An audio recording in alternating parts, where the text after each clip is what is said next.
Guten Abend, meine Damen und Herren. Ganz herzlich willkommen hier bei uns im KörberForum. Super, dass Sie alle so zahlreich heute erschienen sind und nicht erschrecken. Ich mache jetzt weiter auf Englisch, because the lingua franca of this panel is gonna be English. To deny people their human rights is to challenge their very humanity.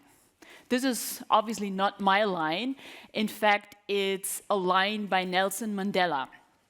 And that line is from a speech he delivered at the US House of Representatives in 1990, i.e. only a couple of months after he was released from that infamous prison cell on Robben Island.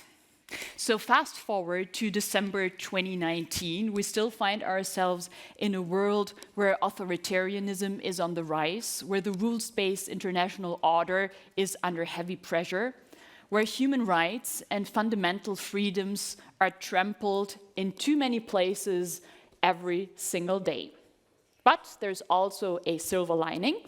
The world's autocrats face rising resistance. That's a quote by Ken Roth, the director of Human Rights Watch. And I think it's true that even if human rights are under pressure, defenders are pushing back. Now, when we, along with Der Spiegel, initiated this series on the new global disorder, we kind of had, geopolitics in mind. Geopolitics as seen from the big players from Washington, from Beijing, from Moscow. But I think it's very important to remember that global order, or the lack thereof, is really also about our capacity to deliver on a very basic human need, and that is the freedom from fear. Freedom from fear, that is, according, I think it was Dag Hammarskjöld, the second, not the first, the second UN Secretary General, that is very much at the core of modern thinking about human rights. So high time for us to talk human rights in this series, and I'm very, very happy and delighted to have a guest and interlocutor with us who really knows the ins and outs of the topic. Please join me in welcoming Bruno Stagno Ugarte.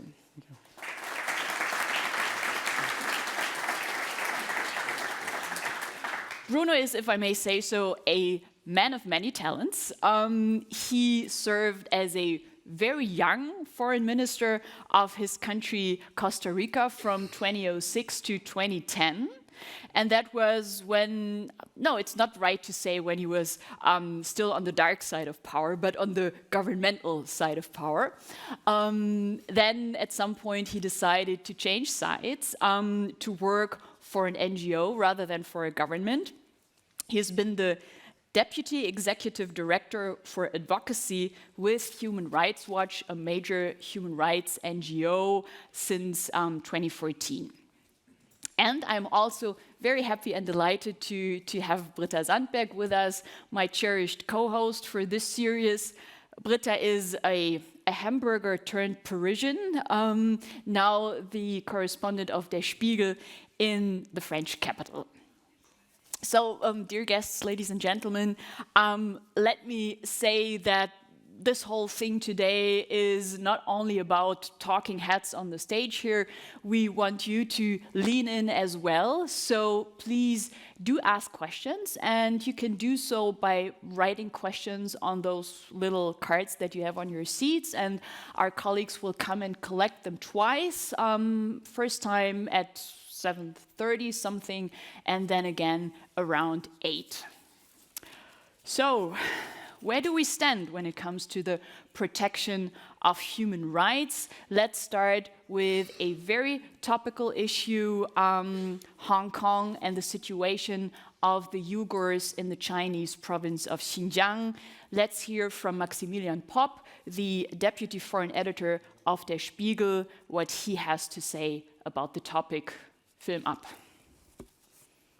Menschenrechtsorganisationen und Journalisten haben über viele Jahre hinweg immer wieder auf die Menschenrechtsverbrechen an den Uiguren durch den chinesischen Staat hingewiesen. Doch erst jetzt, durch die Enthüllungen der New York Times und anderer investigativer Journalisten, versteht man das gesamte Ausmaß dieses Verbrechens. Die chinesische Regierung hatte der Provinz Xinjiang einen Überwachungs- und Bestrafungsstaat errichtet. Bis zu 1 Million Menschen, vor allem Uiguren, aber auch andere muslimische Minderheiten sind dort interniert. Es ist das große Menschenrechtsverbrechen unserer Zeit und es muss für den Westen, für Europa und die USA eine Zäsur sein im Umgang mit China. Der Westen muss nun zum einen deutliche Worte gegen die chinesische Führung finden, darf es dabei aber nicht belassen. Es braucht auch Taten. Sollte die chinesische Regierung diese Assimilationspolitik fortsetzen, dann sind in letzter Konsequenz Sanktionen nötig.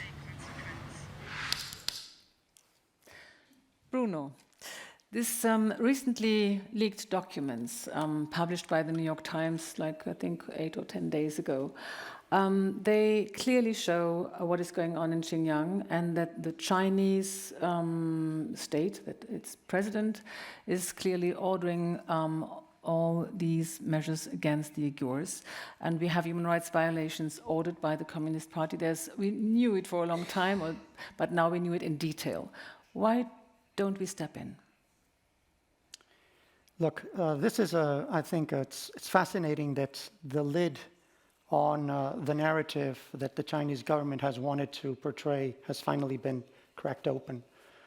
What China has been selling is that everything that it has been doing in Xinjiang is basically a campaign against extremism and terrorism because of the Muslim minority, the Uyghurs, that live in Xinjiang province.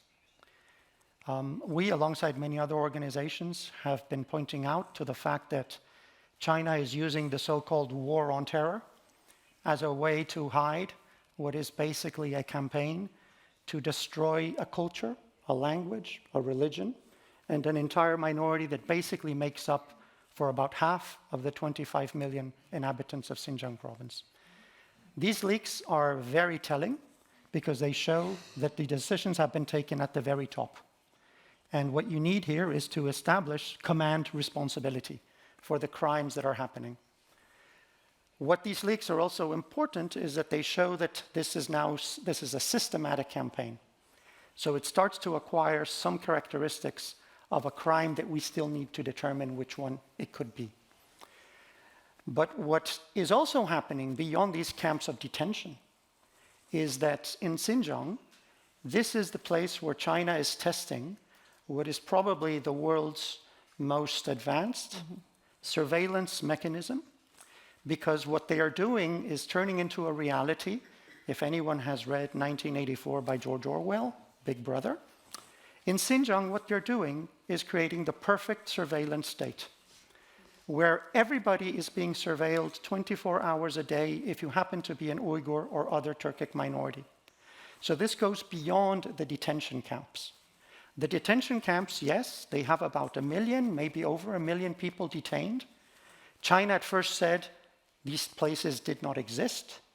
Once evidence emerged, and we contributed in part to showing evidence of their existence, they called them political re-education camps. So it was good that they already changed the narrative once. Now they're going to have to change the narrative a second time, because now these leaks show that they are complicit and that this is a systematic campaign. Obviously, this creates a lot of opportunities. So what should the West do? I think the US Congress yesterday harshly criticized the China Uyghur policy and threatened to introduce sanctions against government responsibles who are participating in this, in suppressing Uyghurs. Is this the way other European states should join? I would argue that they should. Obviously, China is very difficult to contend with. It is the world's second largest economy. Most countries want to trade with China, and that is a legitimate concern. But I don't think we have to overstate China's power. To give you an idea, about 4 months ago, a dozen countries, decided to basically put out a first statement with regards to these detention camps in Xinjiang. It was only about 12. None of them was ready to read it out loud at the UN because they feared that whoever read it out would suffer China's wrath. And so what they did was basically circulate the statement. China countered by basically forcing, probably buying, some countries to put out a statement that had 54 states to show that they had a larger majority. Of course, the 54 was a rogues gallery of human rights offenders, from Syria to North Korea to Venezuela, Nicaragua, Russia, Saudi Arabia, you name them all. A month after that, 23 states now, from the West, but also including Japan, New Zealand, Australia, came up with a stronger statement. And this time, the United Kingdom was ready to read it. So we're starting to see some desire by some key players in the international community to start to name and shame China. That is good. Pointing out to specific targeted sanctions against key Chinese officials who are responsible for the crimes being committed in Xinjiang to us seems like a good option. What the US Congress decided Yes, yesterday. under the Global Magnitsky Act, which the US has approved, which allows now the US for human rights violations to target individuals who are complicit or who are instrumental in mandating these crimes. Similar legislation has been adopted in Canada. The European Union is considering a similar set of legislation. We think that is very opportune. Of course, one will not get targeted sanctions through the United Nations Security Council, which could be an option, but China being a permanent member, that won't happen there. So we do think that the bilateral route is important. But it's also important to put pressure on the Organization of Islamic Cooperation. This is the multilateral body where all Muslim nations come together. It is unfortunate, however, that the OIC, about 2 months ago, came out with a statement where it basically commended, it congratulated China for its treatment of Muslims in Xinjiang. It was a pathetic manifestation of a total dereliction of duty from the OIC, which in its mandate has the duty to protect the interests of Muslim populations everywhere around the world. So this shows basically the entire organization of the Islamic Conference caving in to Chinese pressure. Interestingly, however, some states have since withdrawn from that statement. Qatar, Kuwait, Bahrain, and some others. Albania, which is a predominantly Muslim nation, was one of the 23 that joined with the West in criticizing China. So we're starting to see the first cracks in this system of multilateral, veneer that China is trying to construct. And that's why we believe that, yes, targeted sanctions against key individuals is necessary, but also because this will inspire those in China who also want to do what is right. Because no system is monolithic. And although, yes, these leaks have pointed to the complicity of many individuals, they have also pointed to heroic individuals. For example, Wang Xiangxi. He was the leader, the party leader, of one county in Xinjiang province, and he decided not to follow the instructions. And what he did was to free 7,000 Uyghurs from a camp. So this is basically a Chinese Oskar Schindler in some ways. Would you say that looking at German history, the Germans in Berlin have a special responsibility to advocate the rights of Uyghurs in China? We had this might be interesting, there was a recent survey for the publication The Berlin Pulse that the Körber Foundation realized together with the Pew Institute. And the Germans have been asked whether Germany should be more assertive in defending its interests vis-à-vis China, or especially in questions on human rights, even if doing it might harm economic interests. And the result was that 76% of the respondents would support a more assertive stand. Only 19% said that they would refrain from doing so if it risks economic interests. So do you see a special responsibility of the Germans, or is it simply whole Europe which should act? Well, I don't think Germany has a particular specific responsibility. Obviously, it'd be great if Germany could be even more vocal. It has, and it has joined the two statements that have already been made, to their credit. But certainly now Germany is a member of the Security Council as a non-permanent member. It will be a member of the Human Rights Council as of January of next year. So yes, it should commit to raising its voice in singling out China as probably today's worst human rights offender, not only because of the violations happening in Hong Kong and Xinjiang and basically in China, but also because China is trying to undermine the entire human rights system like no other country is doing today. It is trying to do so by basically putting pressure on the UN Secretary General so that the Secretary General doesn't dare utter a word about what is happening in Xinjiang. It is doing so by basically trying to buy support from key states like, for example, Greece in the European Union, or other states in key multilateral bodies so that these bodies cannot manifest themselves.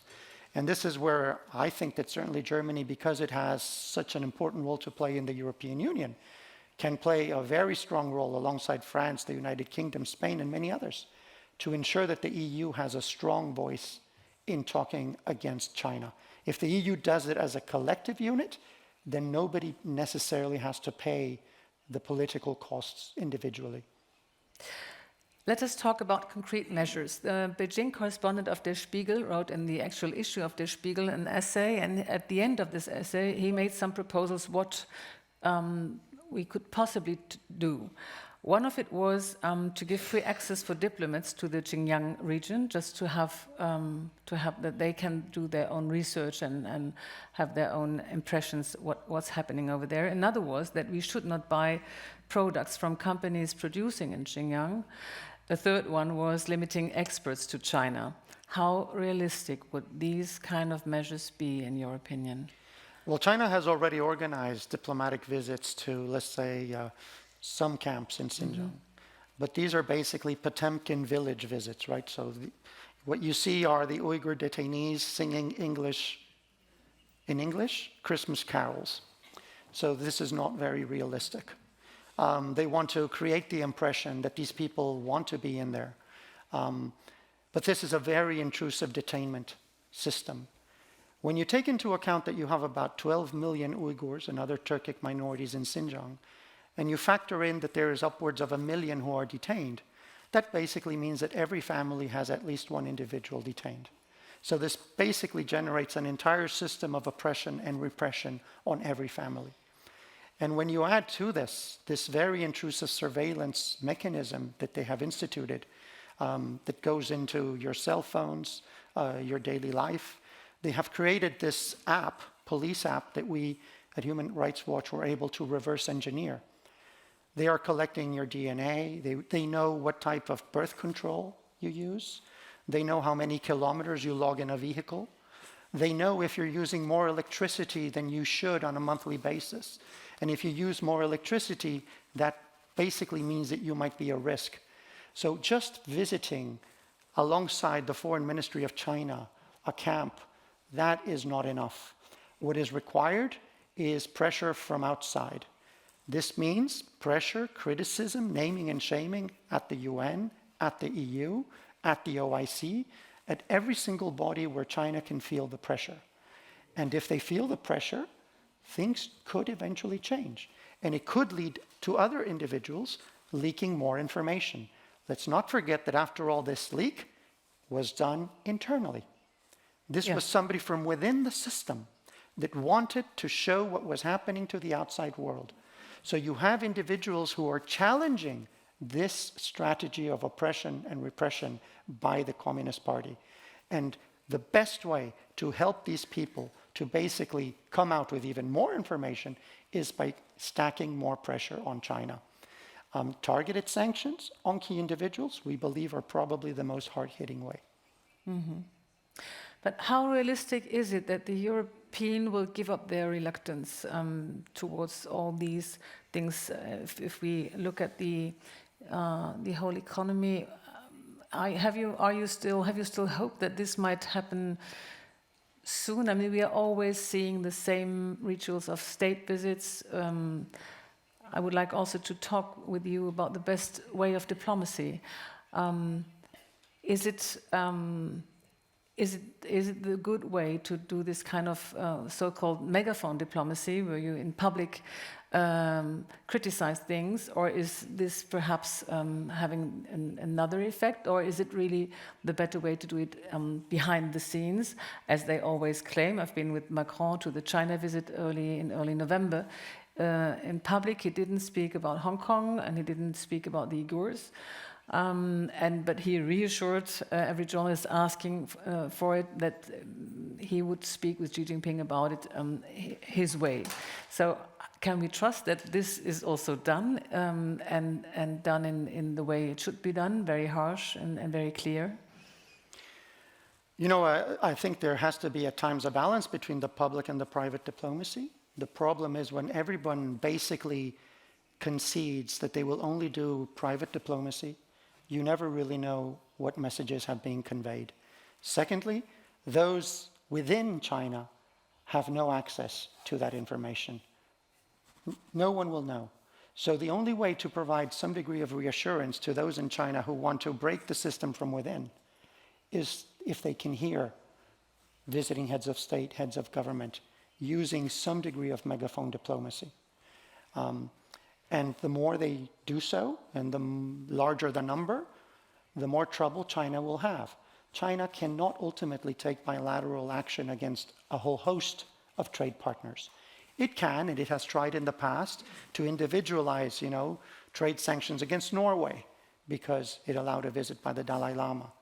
But if it happens simultaneously from Germany and from France and the United States and the United Kingdom and Albania and Japan and Australia and New Zealand, it becomes a lot more complicated for China to basically install some type of trade sanctions or some other trade reprimands against individual nations. So yes, some degree of megaphone diplomacy is required, especially because China is turning to more megaphone diplomacy itself. It is now an active member of the international community. For a long time, it was a very passive member. But now it's very active, and it's using its megaphone. And it's using its megaphone to sell lies. And so we need to counter those lies. Part of those lies are, for example, that statement that the Organization of the Islamic Conference signed, where they commend China for its treatment of Muslims. That is megaphone diplomacy. So we need to have megaphone diplomacy to counter that. So we need both, in fact. We need both. Okay. Nora. So I think the big question that's looming large behind everything you just said is, are we as the West still true to our values, right? And I've come across an interesting quote by Anne Applebaum, who's now a columnist at the Washington Post, and she wrote, "The West has lost confidence in its values, and Syria is paying the price." And that's true. I mean, Syria has become really the heart of darkness when it comes to rights abuses. So if you ask me, I think Syria is really also a constant reminder that we as the West have failed miserably, really miserably, when it comes to protecting human rights. So shouldn't we, just stand in a corner, put like ashes on our head, and also stop lecturing to others? You guys have to respect and protect human rights. Yes, the West has failed on many regards in Syria. Syria is obviously a horrible situation in which we see basically no light at the end of the tunnel. But within all the chaos, all the misery, and all the bad news regarding Syria, I would like to share with you what one small nation did that basically shows that the West had more tools to use. The thing is that there was no political will. And this is Which basically... doesn't make it better. Which doesn't make things better. Yes. So what I want to reference is, when chemical weapons were used in Syria, or when the barrel bombs landed on civilians in various Syrian cities, you had, at the time, Prime Minister David Cameron, or President Barack Obama, or President François Hollande, all talking about the need for justice for the crimes being committed in Syria. But ultimately, there was one country that decided to take that seriously. And we worked very closely with that country. And you won't believe what country it was. And this was basically to shame all of the larger players. That country was Liechtenstein. Liechtenstein decided to lead something that had never been done before. Because you could not have a referral of the situation in Syria to the International Criminal Court in The Hague, because that would have to happen through the Security Council, and Russia would veto it.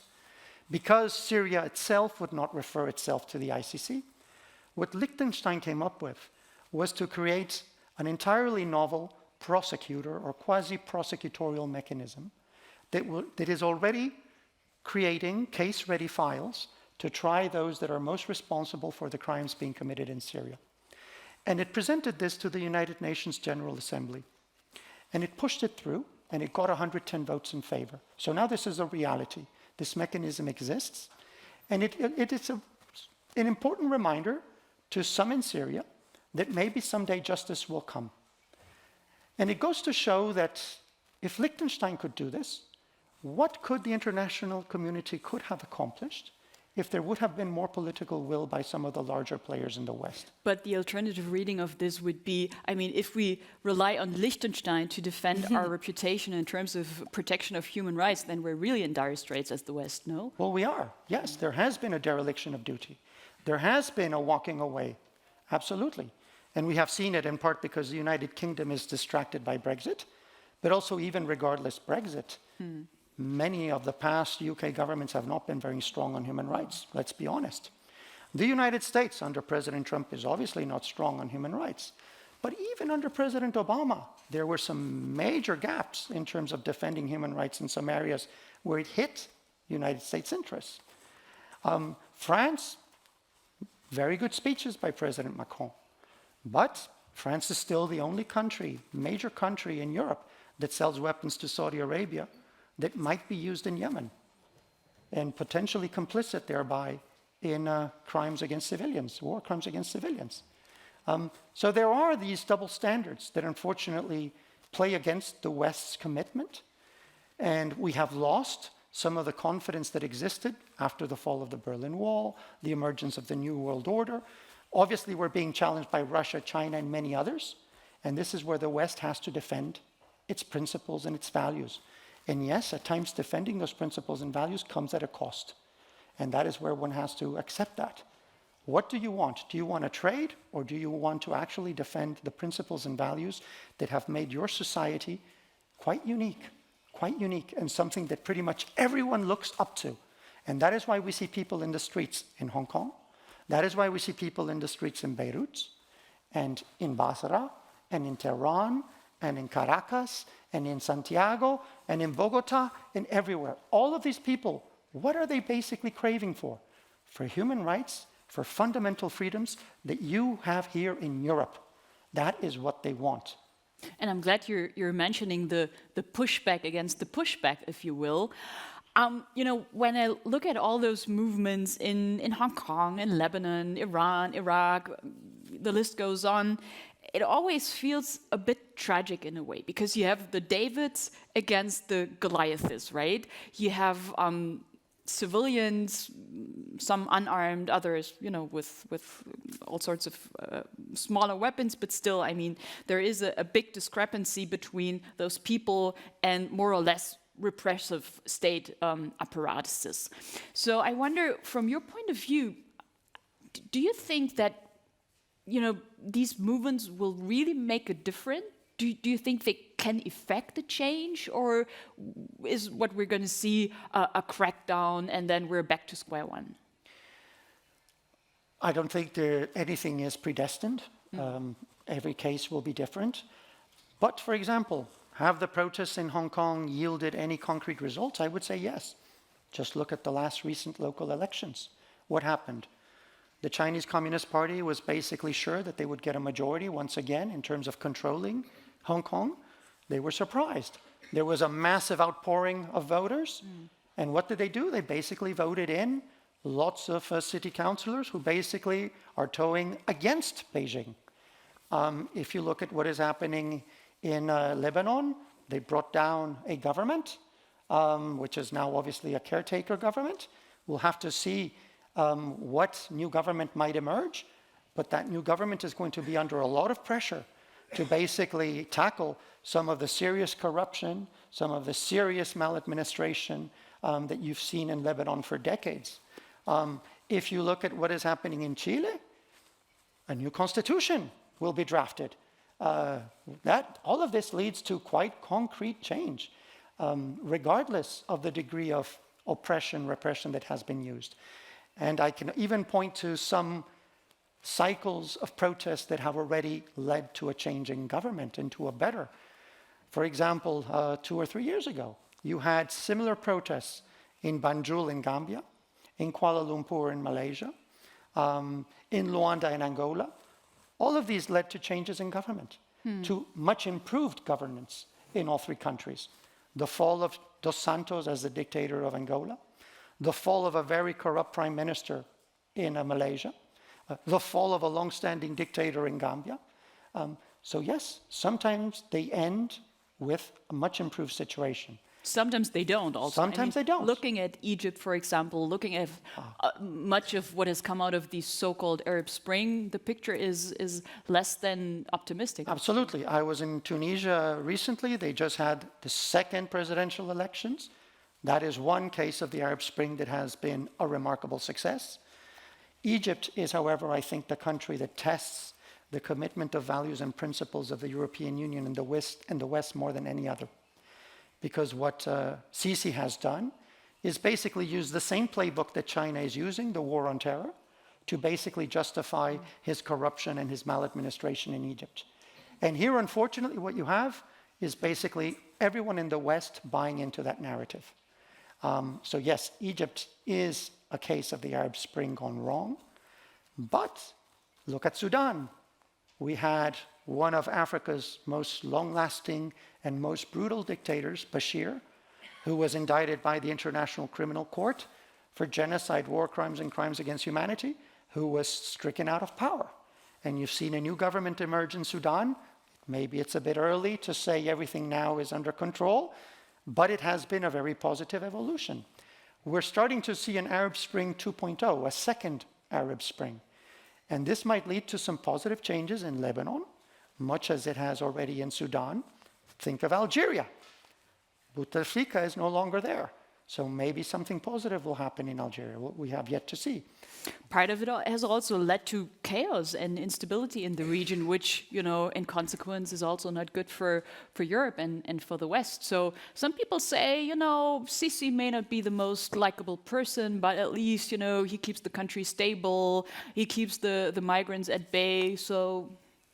Well, if you call keeping Egypt stable having basically a bankrupt economy that needs to be basically catered to and financed by Saudi Arabia and the United Arab Emirates, that's not stability. If you call stability to have the mass detention of upwards of 60 or 80,000 Muslim Brotherhood members in prisons, that is not stability.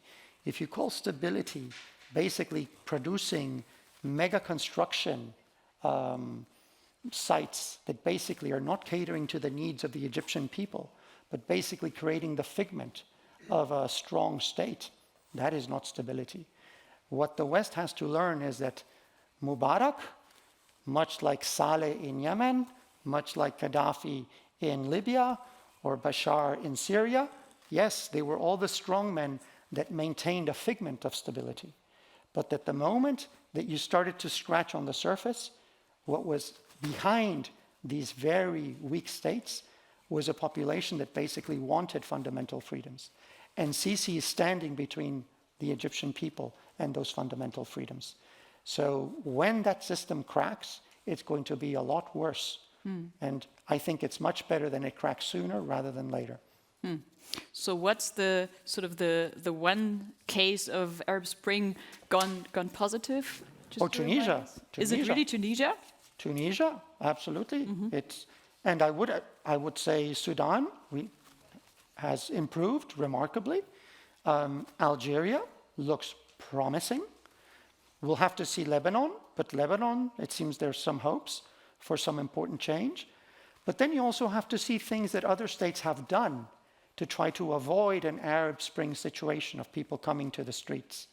And this has been basically through massive injections of public spending in Saudi Arabia, in Qatar, in Bahrain, in Kuwait, and in other places, to basically improve people's lives, which is good, in order to forestall any major conflagration or rebellion by people who want more liberties. Let's stay in the region with a question from the audience. So, what is the difference between Syria and Libya with regard to intervention, meaning, I assume, the intervention or non-intervention, for that matter, on the part of the West? So in Libya, what we had was, yes, an intervention that was mandated by the United Nations Security Council. And I know that for those who are avid followers of German foreign policy, that generated some, I guess, comments here back in 2011. And that intervention was basically inspired on the need to protect civilians. Civilians were under serious threat by Gaddafi. Unfortunately, what happened is that following a successful campaign to protect civilians, what happened was that basically the West lost attention of Libya. They basically withdrew their attention of Libya before you could have strong state institutions to basically fill in for what was a vacuum state. Once Gaddafi is gone, there was a vacuum. And what we have seen now is basically a bunch of competing authorities, and now two main competing authorities that have been waging now a civil war. And here, unfortunately, what the West has been doing is at times catering to both sides. There is one internationally recognized government in Tripoli and one that is not in Benghazi. And you see the West and Saudi Arabia, the UAE and Egypt basically catering to the two, depending on the flavor of the month. This obviously does not lead to stability in Libya. So this has been a failed post-intervention in terms of political engagement. In Syria, we did not see an intervention, although at one point there was a desire to do so. The one that did intervene was Russia and Iran through Hezbollah. And they basically managed to obviously firm up the al-Assad regime and basically ensure that Bashar al-Assad won the Syrian civil war. So yes, it was a missed opportunity for political engagement.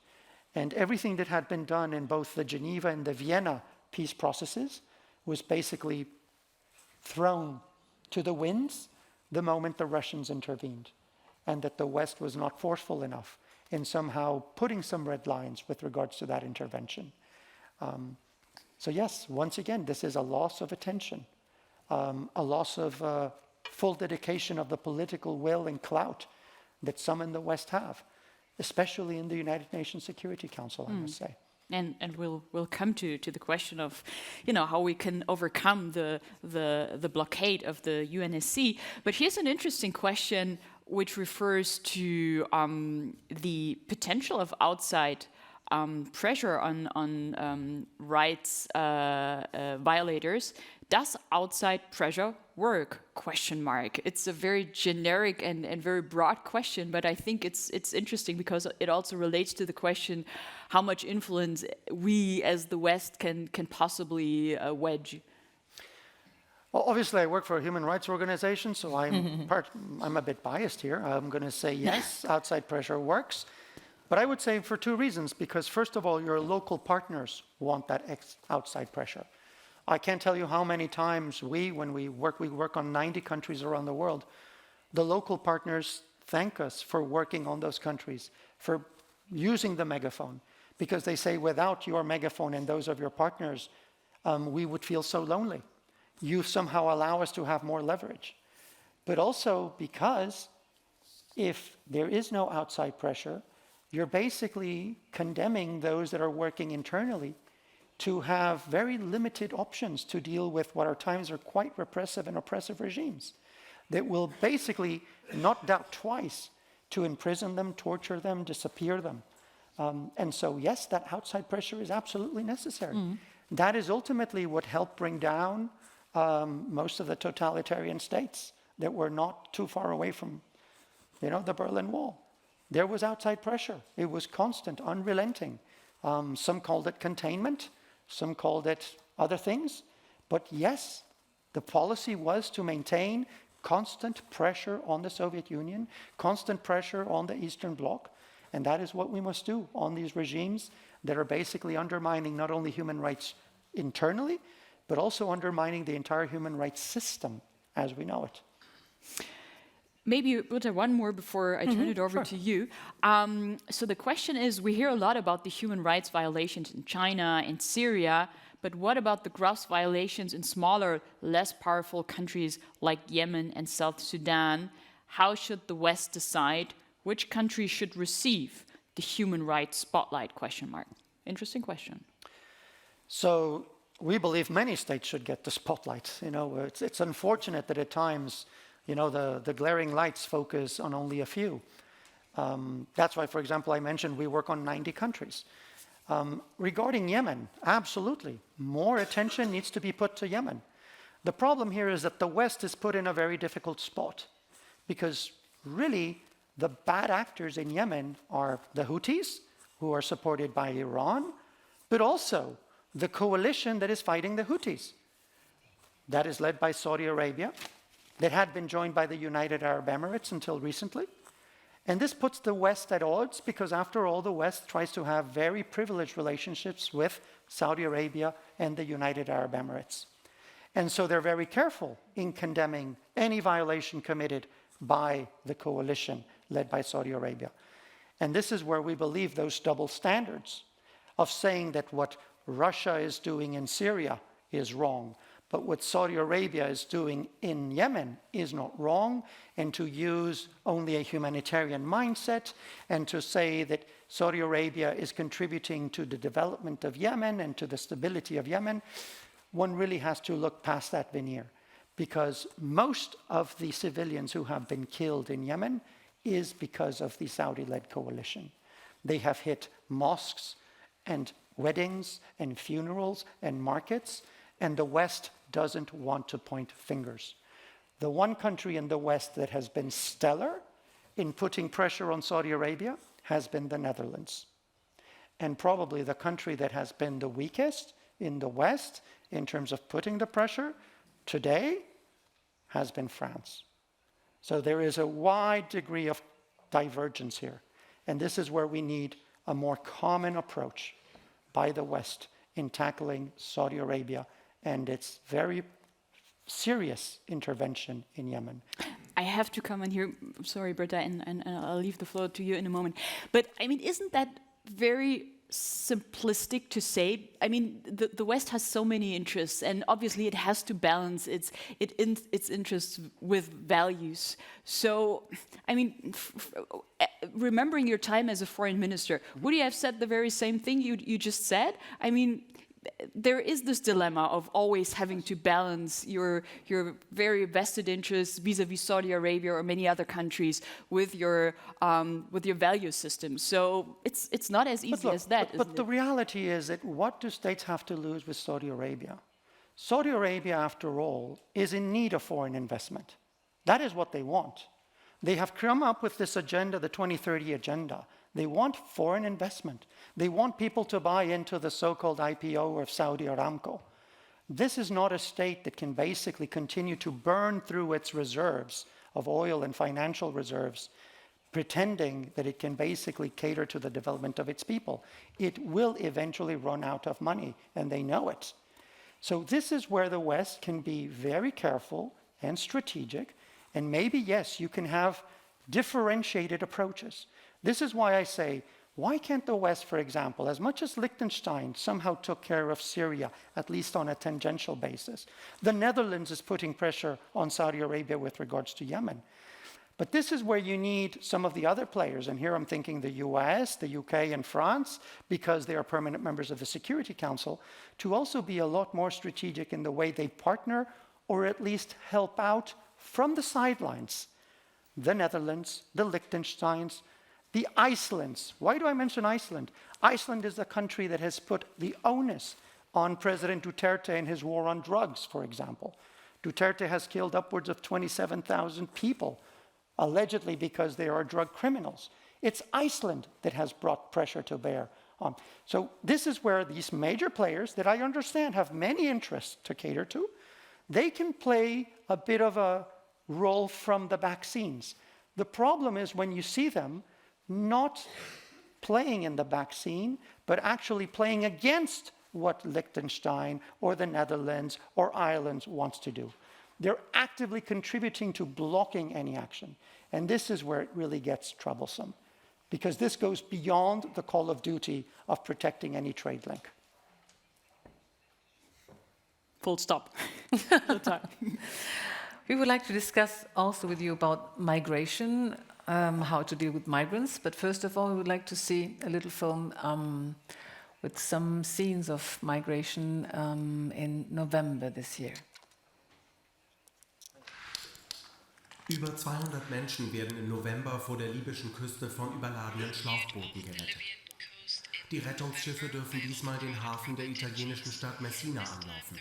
Zuvor hatten sich Italien, Deutschland, Frankreich und Malta auf einen vorübergehenden Solidaritätsmechanismus geeinigt, der eine Umverteilung der Migranten vorsieht, allerdings nur für 6 Monate.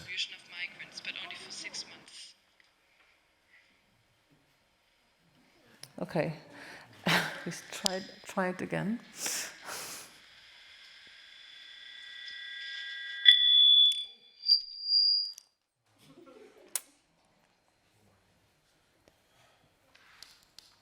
Über 200 Menschen werden im November vor der libyschen Küste von überladenen Schlauchbooten gerettet. Die Rettungsschiffe dürfen diesmal den Hafen der italienischen Stadt Messina anlaufen. Zuvor hatten sich Italien, Deutschland, Frankreich und Malta auf einen vorübergehenden Solidaritätsmechanismus geeinigt, der eine Umverteilung der Migranten vorsieht, allerdings nur für 6 Monate.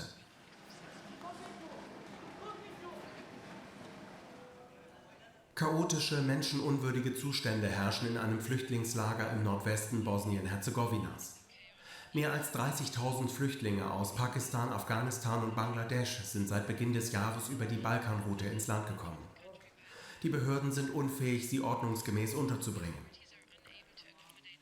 Es fehlt an medizinischer Versorgung, an Matratzen, an Unterkünften. Helfer sprechen von katastrophalen Bedingungen. Viele der Flüchtlinge seien krank, litten an Krätze. Darf der Westen so mit Migranten umgehen?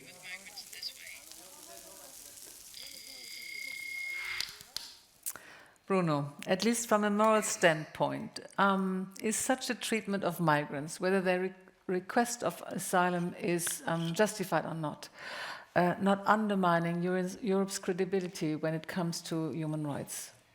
Well, absolutely. And what I guess many of the images that are pointed here apply to Bosnia, but also to a country in the European Union, Greece. Mm-hmm. This situation is a rather new one, but you have about 35,000 migrants who have been in the 5 islands in the Aegean Sea, waiting to basically be resettled somewhere in the European Union, or at least be able to be brought into the Greek mainland, basically since the signing of the so-called EU-Turkey deal in 2015-2016.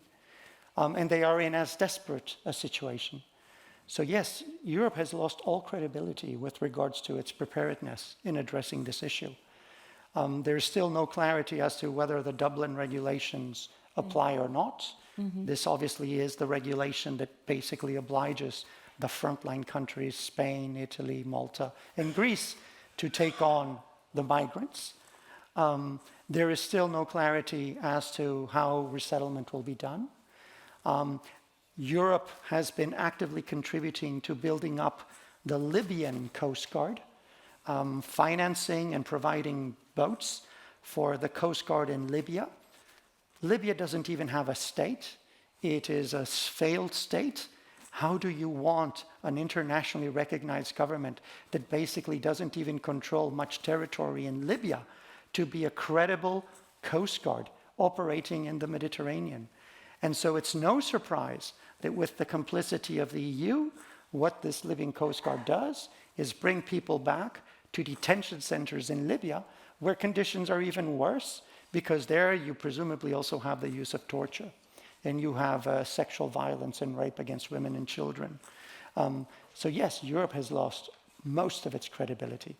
There is some light at the end of the tunnel with this temporary disembarkation scheme, which, to their credit, France and Germany have been in the lead. This so-called stability mechanism. Yes. Yeah. Mm-hmm. This provides at least one first inkling of sanity and some degree of coordination amongst some voluntary states that are willing to sign up to this initiative.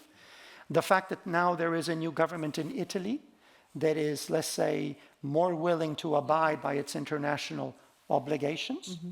But we came to the point in Europe where states in the European Union could criminalize humanitarian organizations that were rescuing migrants in the Mediterranean.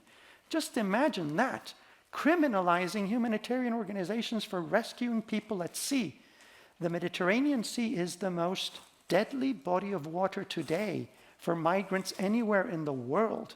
So how can we criminalize people who are basically doing search and rescue operations? Yeah, in Germany we all do remember the case of Carola Rakete in Absolutely. summer. So Europe has lost a lot of credibility. But there might be a possibility now But so with this new government in yes, Italy. what should Europe do? I mean, you said that the stability mechanism is one step in the good direction, but this has been limited to 6 months, I think. It's yes. It what would need to be renewed. Because we also like to discuss concrete measures and solutions tonight. If you would have to say, or to make 3 proposals how to deal with the migrants now in 2019, 2020, what would it be? Well, first and foremost, there has to be a full return to search and rescue operations in the Mediterranean Sea, with the European Union being at the front line here, and not basically deferring to the Libyan Coast Guard, because that certainly is not good. Secondly, an expansion of this voluntary, time-limited solidarity mechanism, so that it could basically be expanded to other potentially willing states. This could include from Portugal to Spain, to some of the Nordics. Which would mean that migrants that, according to the Dublin Agreement, are coming to Italy or Greece or Malta, they then could be taken by Norway or Germany. Exactly. Yeah, okay. Yes, but these would be not migrants, but presumably those that have a credible case to be either an asylum seeker or a refugee. Because we firmly believe that, yes, there is a duty to help people who are fleeing political violence and conflict, but there is no duty to basically bring into Europe those who are economic migrants. But what needs to be done is to treat them honorably, respectively, and ensure that their human rights are protected. And perhaps also more rapidly concerning what their requests are concerned. Yes. Because so you would also say that it would be more human to send them back more rapidly, if they should be or have to be sent back because they are economic migrants. As returns are legitimate. So far as they are done according to the law and so long as their human rights are being respected. If they're economic migrants, yes, they can be returned. But those that are refugees and asylum seekers and they have a credible claim because of political conflict or armed conflict, then yes, they should be granted asylum or refugee status somewhere in Europe, but also in the Gulf states, also in Saudi Arabia, also in Russia, also in Japan and South Korea and Australia and New Zealand. Some places they don't want to go to. Well, yes, but you don't have the right to choose your country of destination. And that is where, yes, there has to be also some degree of coordination so that you can have some type of an equitable distribution of refugees and asylum seekers, and that people will basically settle in the countries that they have been identified. And maybe a third issue is Europe has already begun to have a processing center in Niger. It has limited capacity.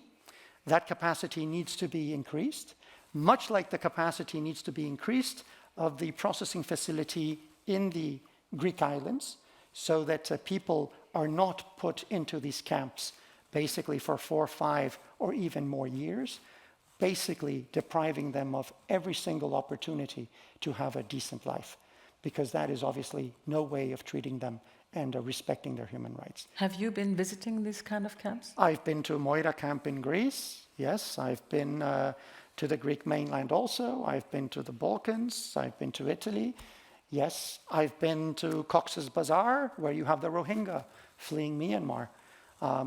And I can tell you, when you see the degree of solidarity Bangladesh has been showing the Rohingya, Bangladesh took on 800,000 Rohingya in about 2 to 3 months.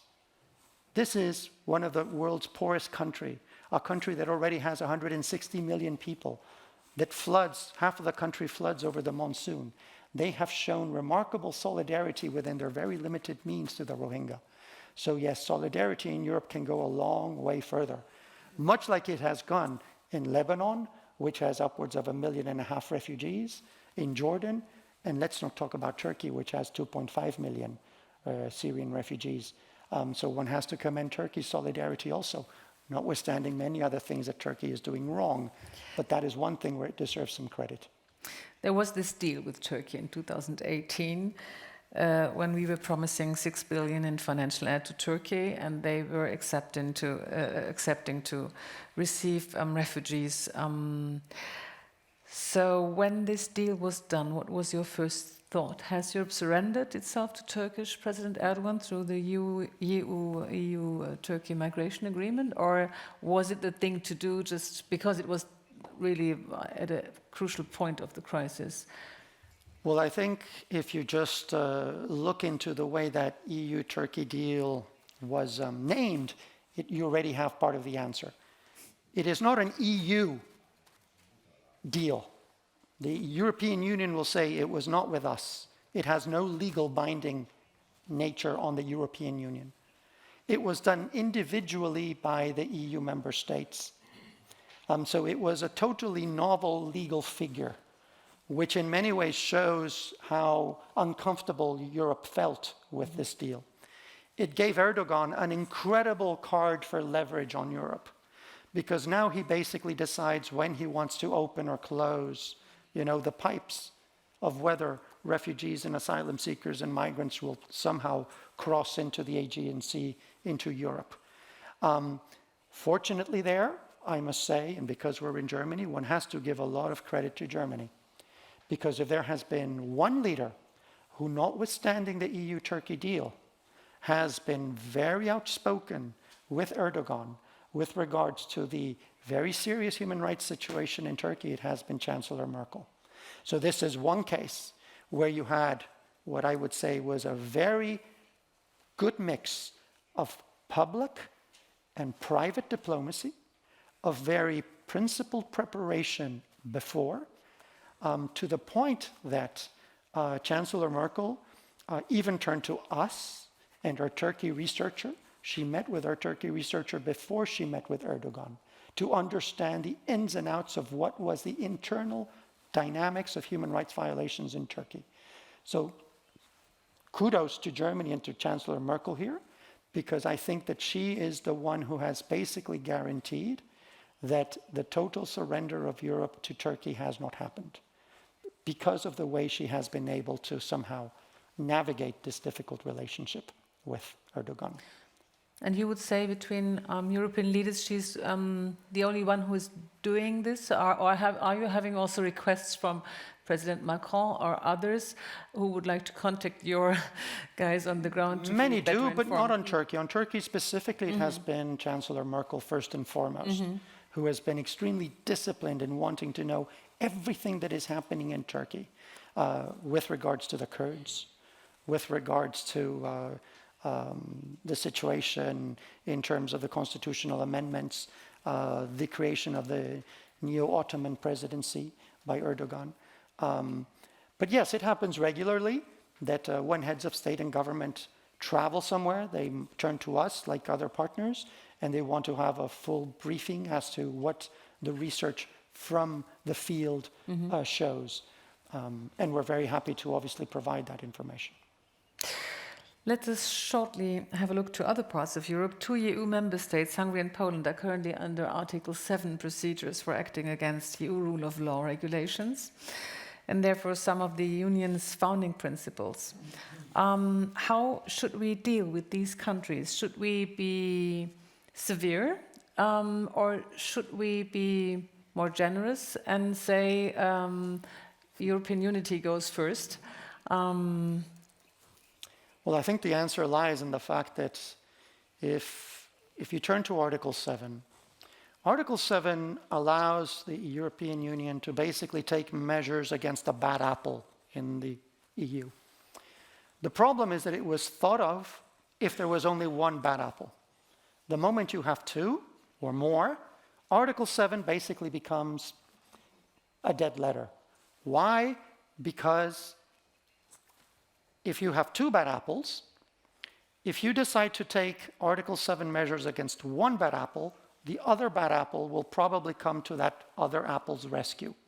So if the EU wants to take action against, let's say, Hungary today, under Article 7, Poland most likely would come to its rescue. And because you need unanimity by the others, the veto by Poland blocks Article 7, taking it to its fullest manifestation. So I think we're a bit beyond now Article 7. And the issue is that up to now, what has prevailed as Hungary and Poland and other countries, especially in the East, have walked away from European values and principles. What has prevailed is we don't want to rock the boat, we want to keep the semblance of European unity. And what has happened is that the bad apples have proliferated. So in our sense, what needs to be done is to be a lot more aggressive in dealing with the states. Not only in terms of actual judicial decisions by the European Court of Human Rights or the European Court of Justice, and this is happening, and this is very good, but also to use the window of opportunity that we have now with regards to the next European budget. Because after all, Hungary and Poland are either per capita or in total sum the countries that get the most EU subsidies of any country in the European Union. So we have a travesty now where these two states are benefiting from the EU subsidies, yet basically undermining EU solidarity and community day in and day out.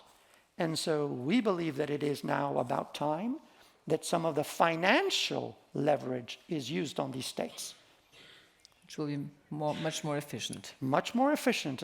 And I think Mr. Orban or Mr. Kaczynski, once they see that the euros are not trickling in, they probably might want to change some of their tactics.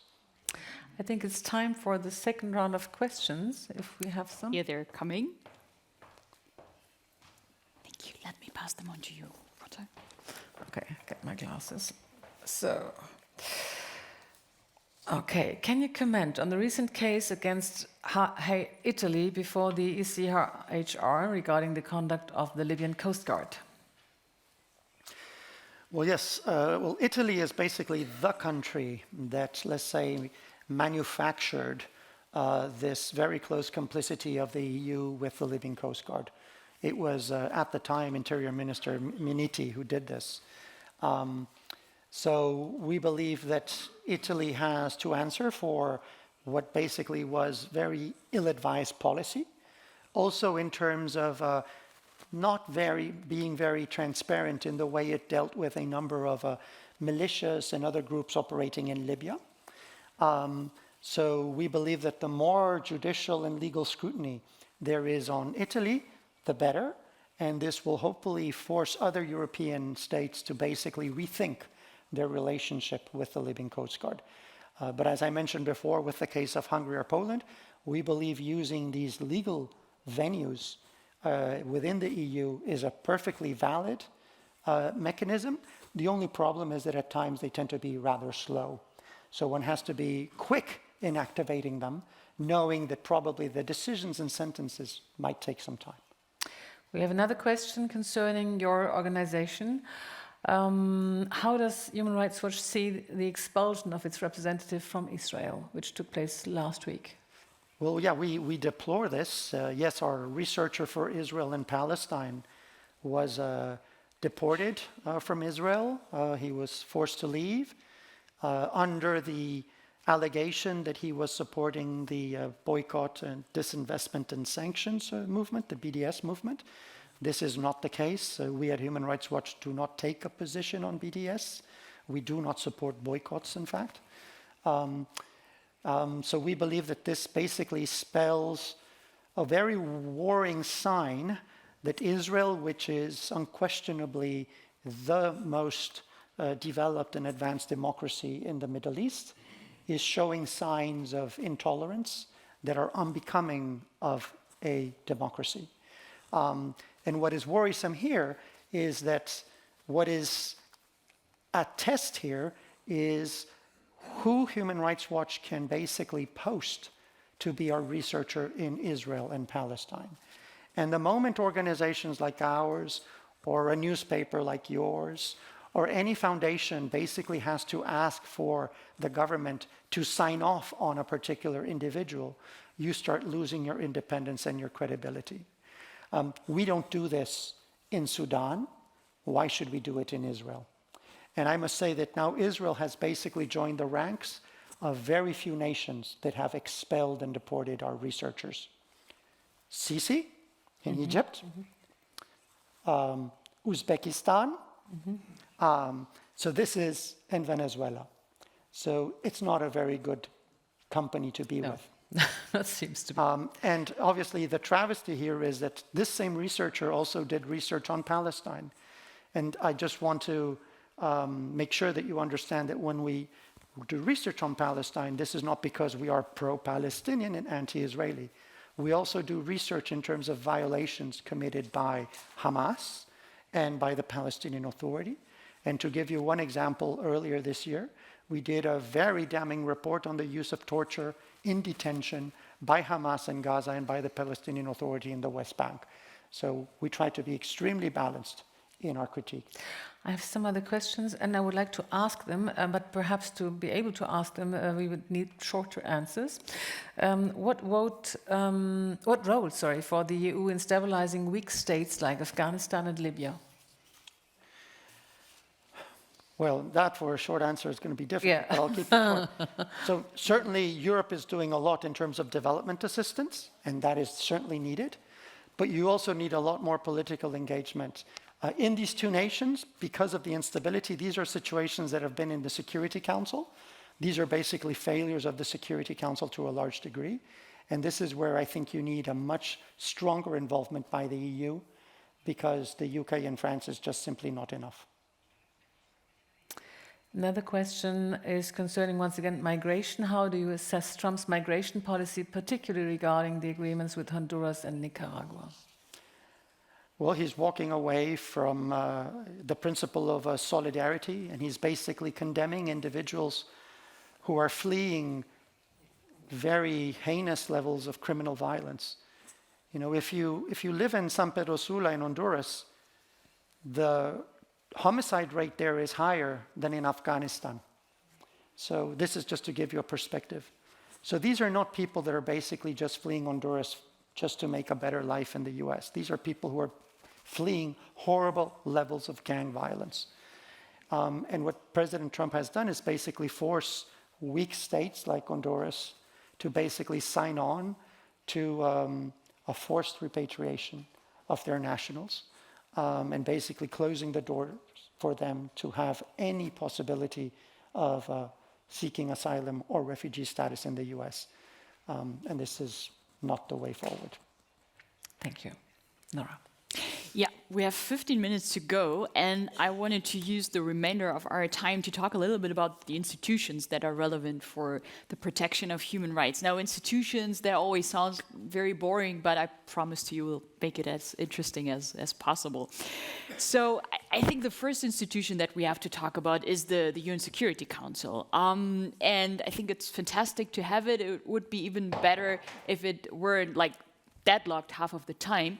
So my question to you, Bruno, would be, as also in your capacity as a former foreign minister and also former UN ambassador of your country, what are the 3 key suggestions for UNSC reform that would help make this body more fit for purpose also when it comes to the protection of human rights? So I'm not going to focus on reform in terms of expansion, because I frankly don't think that is necessarily the recipe to improve the Security Council performance. No seat for Germany. No, Germany is now a member and they're doing a stellar job. So I'm very glad Germany is a non-permanent member, and I would like to see Germany more often. But adding more permanent members based on what we have with the 5 permanent members, I don't think encourages many to think that it would be any better. But in my sense, it is working methods reform. Because what you basically have at the Security Council is the 5 permanent members who have created a stranglehold on the Security Council. This basically limits the ability of the 10 elected members, including Germany now, to basically be able to use the full power of being a non-permanent member. So really changing working methods. I won't go into the details because of the limited time. Secondly, putting a lot more care in terms of who is elected as a non-permanent member. When you have a state like Egypt under Sisi was elected to be a member to the Security Council, you cannot expect the Security Council to be a body that will basically create resolutions that will further the rule of law, that will further human rights and democracy. It basically adds to the ranks of China and Russia and of those that do not want resolutions and decisions by the Security Council that will further democracy, human rights, and the rule of law. But then you would have to differentiate between good member states of the UN and bad member states of the UN. You know, they have to be elected by the General Assembly. It's a competitive process. The problem is that too often it is done by clean slates, which means that basically if there are only 3 slots available for Africa, basically Africa only proposes 3 candidates, and thereby you don't have any choice. And so what we need are more competitive slates, so that hopefully you can choose the better candidate and not the one that you're forced to accept.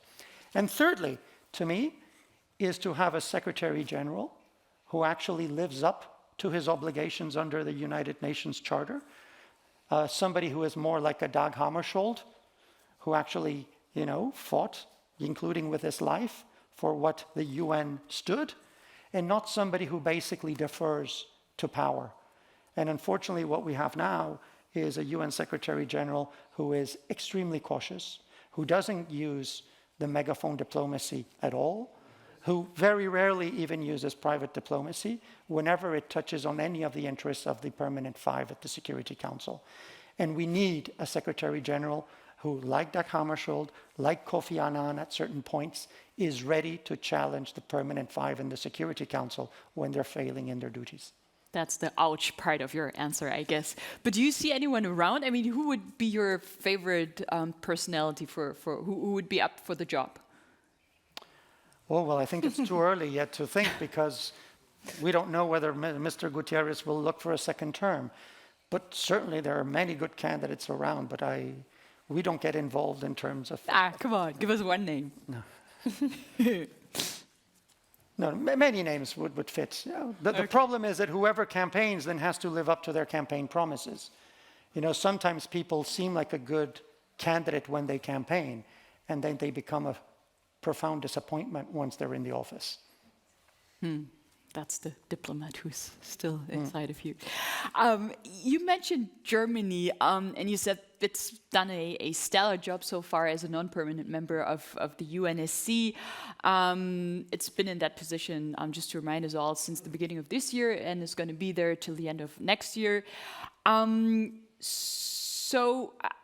Actually, I wanted to ask you how you rated Germany's performance in terms of giving it a concrete sort of degree. Would it be like an A+, or would it be kind of B-, or could you?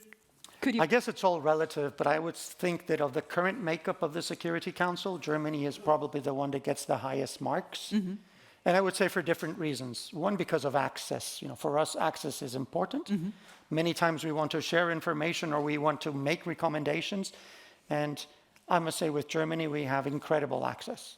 Mm-hmm. To Ambassador Huygens, his entire team, but also at the chancellery level and even in the foreign ministry. Foreign Minister Heiko Maas has been very willing to take up a number of issues that we have suggested since they have been on the council. So in terms of access, stellar. Mm-hmm. In terms of really bringing to the fore the issue of accountability in general, so justice, Germany has been very committed to it, even in situations where it hurts. Mm. And so very good marks there. Mm.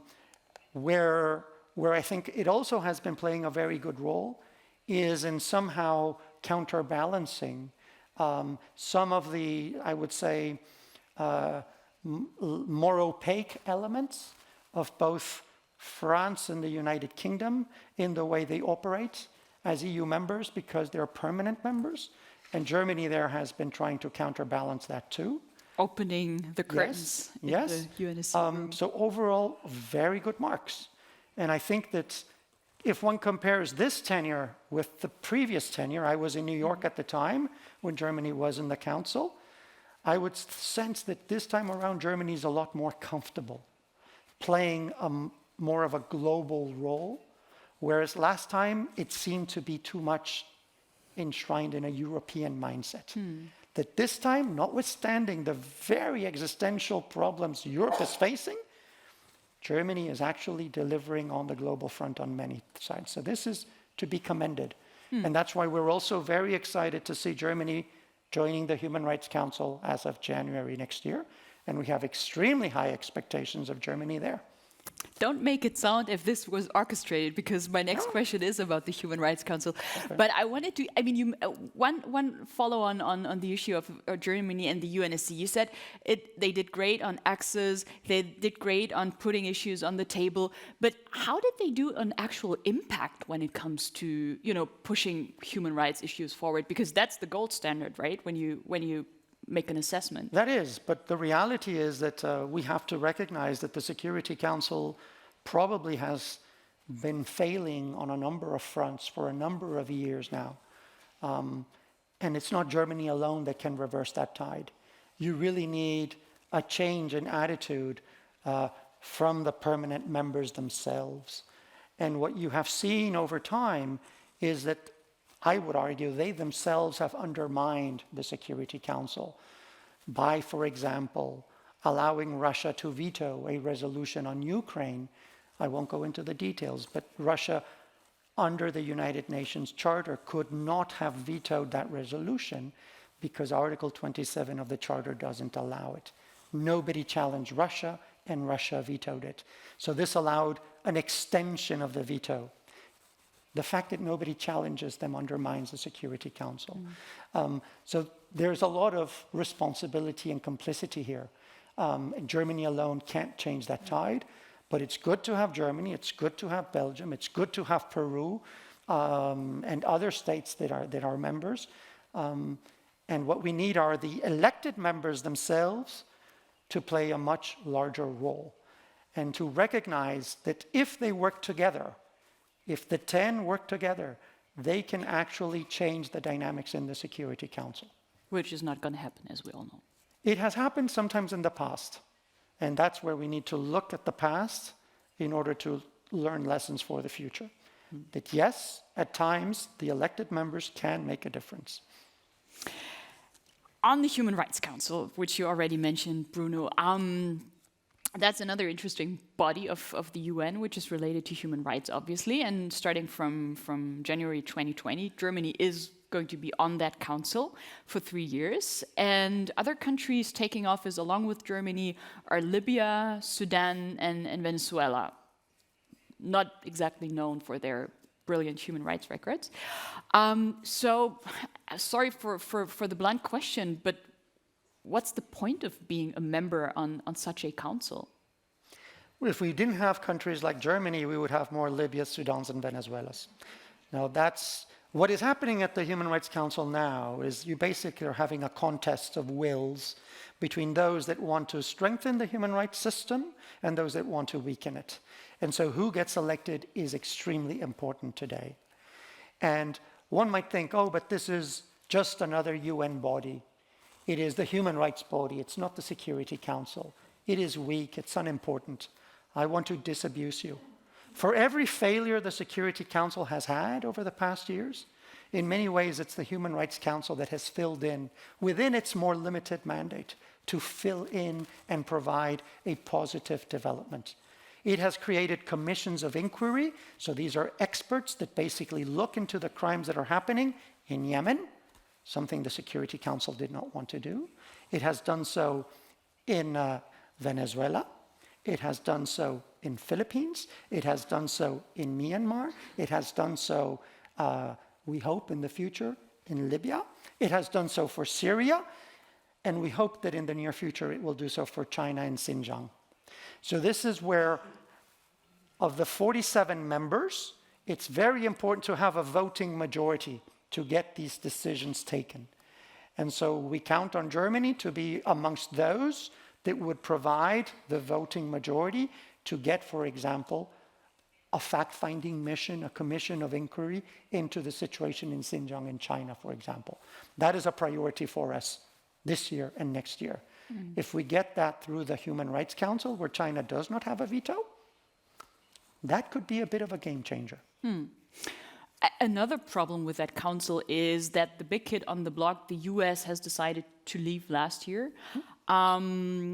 Then UN Ambassador Nikki Haley called the council, and I'll read that out, a hypocritical and self-serving organization with unending hostility towards Israel.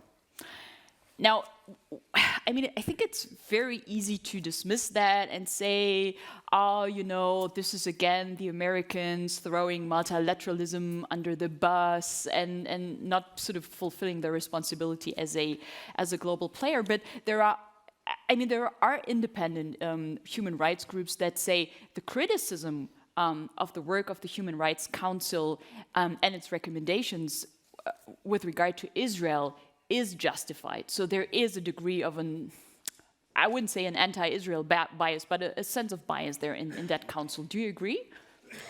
What we need is basically not make Israel the exception to the rule. What we need is equal scrutiny as there is on Israel, on China, on Saudi Arabia, on Egypt, and the list can continue. So yes, the degree to which China, Saudi Arabia, and Egypt escape the scrutiny of the Human Rights Council, one could say the scrutiny on Israel seems to be somewhat out of balance. But we don't need to bring Israel's scrutiny down. We need to bring the scrutiny up. And that is what is happening. But the point is that, you know, so far the council singles out Israel to some extent, and that there are... It does, but of late now, it has a mechanism to single out Saudi Arabia with regards to the war in Yemen, thanks to this wonderful work done by the Netherlands that I mentioned before. We now have, for example, a fact-finding mission for Venezuela that's going to start singling out Venezuela very specifically. We had a commission of inquiry on North Korea. We have a commission of inquiry on Syria. So all of this is happening. So what we need is more of that and bring those countries that are escaping the scrutiny into that level of scrutiny. But there are worrying things happening in Israel, yes, with regards to, you know, violations to the Geneva Conventions, and those things need to be investigated. But we need more scrutiny on everyone else, not less scrutiny on Israel. More scrutiny. Maybe to wrap this up, because we have 3 minutes more to go, I wanted to ask you, Bruno, to maybe look ahead and give us a sense what your feeling is when it comes to the future of human rights policy. I mean, there are people who already now who argue that we live in a post-human rights world with all the, you know, the negative trends that we've mentioned earlier on. So part of my question is political. So what do you make of it? What's your projection for the future? And the other part is personal. I mean, what is it that gives you the strength to carry on your own work, because you're confronted with all of these terrible things on a very daily basis, and you still go on? Yeah, I think there's no hiding the fact that, yes, we're living in very troubling and challenging times for human rights in general, in part because of a certain retrenchment by the West, but also because those that are against human rights, from Russia to China to so many others, are now more vocal, more aggressive, absolutely. But that doesn't mean that the battle for human rights is over and is already decided. Far from it. As I mentioned before, the people who are out in the streets in Hong Kong and in Beirut and everywhere else will be a stark reminder that people still want human rights. That what has happened is that many people just fell into a zone of comfort, where we said, we already have them, they are already an acquis. And we can basically now no longer fight for them because we have them. The problem is that the moment you get lazy and you stop fighting for human rights, You have to fight for human rights every single day. That's the problem. It's not like you reach a plateau and it's done. This requires permanent maintenance because challenges come and go. And as much as we've seen a pendular shift, and yes, it seems now the pendulum basically has moved somewhat away from human rights, I think the pendular shift will come back, basically for two reasons. One, because of the massive surveillance that is going to happen of every single one in this room and beyond, coming from different states, on the premise that this is for your security, but it will be surveillance like the one that China is instituting, which will become so pervasive that basically all of our most fundamental rights will be at stake. And secondly, because of the overuse of the war on terrorism as a way of undermining some of the fundamental freedoms. And the more that we see both of these reasons, and we scratch on the surface, and we see that quite illegal stuff is happening under these two arguments, people will start demanding their digital rights, their privacy in the digital world, because as much as we need human rights in the real world, we're going to need human rights in our digital world, which is what probably the next generation is basically going to be confronting. And on a more personal note, we see obviously, yes, one travels to the field, you see massacres and refugees and crimes, but you get a sense of purpose because of the resilience and courage of the people that you meet in the field. The witnesses, the victims, the families. Their sense of endurance and courage, their commitment to human rights and fundamental freedoms tells you that this is certainly worth fighting for. And so, hey, there are days that you win, days that you lose, but I am convinced that if you look at the long history, we've gone far since World War II. We've gone very far. And part of the backlash is because there has been so much success, because there are so many treaties and laws and institutions that now protect human rights. And that is part of the reason why there's this backlash. What a wonderful note to end this conversation on. Thanks very much to you, Bruno, for very interesting insights, to you, Britta, for co-hosting this session, and of course to you, ladies and gentlemen, for actively listening, for great questions. Please do stay with us for a glass of wine or a glass of beer. Unfortunately, no Glühwein tonight, but let me already say season's greetings to all of you, and we look forward to seeing you all in 2020 happy and healthy. Thanks very much.